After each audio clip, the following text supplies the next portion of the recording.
I'm Silvia Ribeiro. I work with ETC Group, which is a small international research collective that works on the impact of new technologies on peoples and communities, and I am based in Mexico City. Nowadays, of the 2,000 largest companies in the world, almost all of them has made some kind of net zero pledges, and there is not enough nature or soil or land in the world. So what do they resort to? They say, okay, we will have technologies that will artificially, by a technology, absorb carbon from the atmosphere and put it somewhere, that they haven't solved it neither. There is not even enough place to put all this carbon that they say that they will absorb from nature. So that's another way of using these technologies like geoengineering to give the illusion that we have a technological fix somewhere in the future where by absorbing carbon or by reflecting the sun radiation that reached the earth, they will be able to manage climate crisis. But this is a really, really important and very dangerous trap, because it's not about the causes of climate change. So climate change will continue, and they will make new profits, corporations, through selling the technologies or through carbon markets that are not reducing anything neither.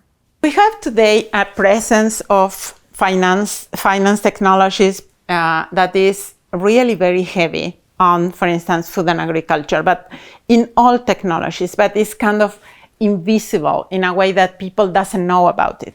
For instance, we in ETC Group, we have a research document that is called Food Barons.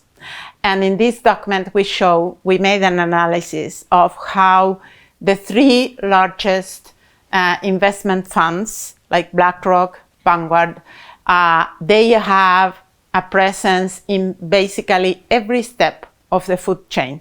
And they may have, for instance, each of them, maybe they have 5% of the shares of a company, but they have 5% in all the companies that control the market, which gives them a 360 degrees view about what is happening in an industry. And that de facto gives them a lot of information, because it's like if you are playing a poker game and you have all the cards in your hand because you are a shareholder in all of them. So you can manipulate if they will merge or not merge, or to which other companies, to which other fields, to which other parts of the chain. But when you put them together, you get to a percentage that could be even to 25, 30% of the three largest together. And that means that the financial companies in reality have a lot of say. They have a lot to say in each of these fields. And it's in reality, they are defining a lot of what is happening, for instance, in food and agriculture. But then you have a presence of digitalization technologies and of the companies controlling digital technologies that is everywhere, not only in food and agriculture. They are, in reality, they are in every industry today. And when you go back and see who is controlling this, you will have a corporate concentration that equals all the other industry that is enormous. So when you look at digital platforms, you see that there are 5 companies that they are called GAFAM, which is for their ancient name, because now they have changed, but it's Google, Apple, Amazon, Facebook, and Microsoft. And these companies, they have over 70% of the market in platforms. And they have even much more if you look at clouds. That means all the information that comes from any activity, it goes to only 3 clouds, which is Amazon, Google, and Microsoft. So you have this extreme corporate concentration. In Asia, you have 2 other equally powerful actors, which is Alibaba, Tencent, Baidu, which are dominating the rest of the world, so to say. But these very, very few companies together, they have all this information that then apply both to agriculture, to different industries, and through the clouds. They have a lot of information on all of this. And it's concentrated and monopolized in these very few oligopolies. So this gives them an insight on what is happening in not only in every company, but also in every field. And there is a complementary thing there, which is, I think most people in the world are not aware, is that we are all the time, not only as individuals, but also as, for instance, in an activity or something, we are putting all our data into these platforms and these clouds. And that means that they control that technology by themselves, and it's not so important for them to have the information from each of us. Which is really important is to have the information of all of us. And because of that, they make it very easy to put all the information for instance, into internet, into different clouds. And so, because what is really the business is making interpretations of this information by regions, by group, by preferences, and manipulating these preferences.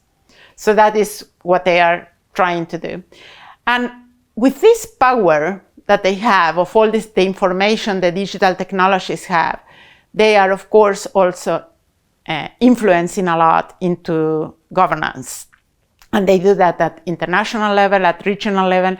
In the case of digital technologies, they are barely governed. In reality, it's one of the most outrageous cases of self-governance, where basically there are very, very, very few rules. Like in Europe, there are a few more rules about so-called privacy, but that's nothing compared with all the information that they are extracting from fields, from activities, not only from individuals.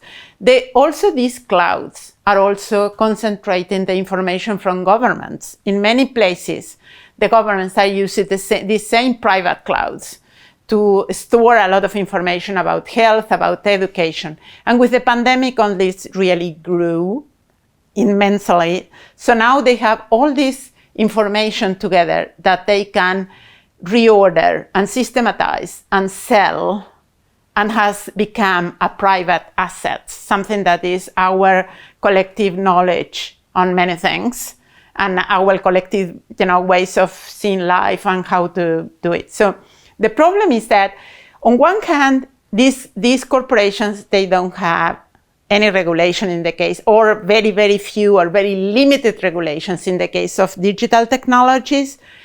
On the other hand, the other technologies, when they have any kind of regulation, it is to favor them.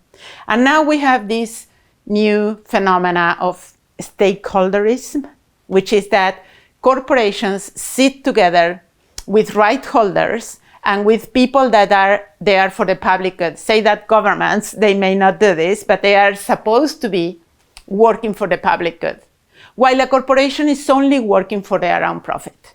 How can they sit together as equals around the same table? And this is what we are seeing more and more in every place in United Nations. It's a complementary thing with technologies. Technologies are not regulated, and they are in itself a way of manipulating people. But at the same time, they have got these places in different conventions, in the climate conventions, in the biodiversity convention, in the Food and Agriculture Organization, where they sit along with governments as if they were an equal partner, an equal stakeholder, as they call it.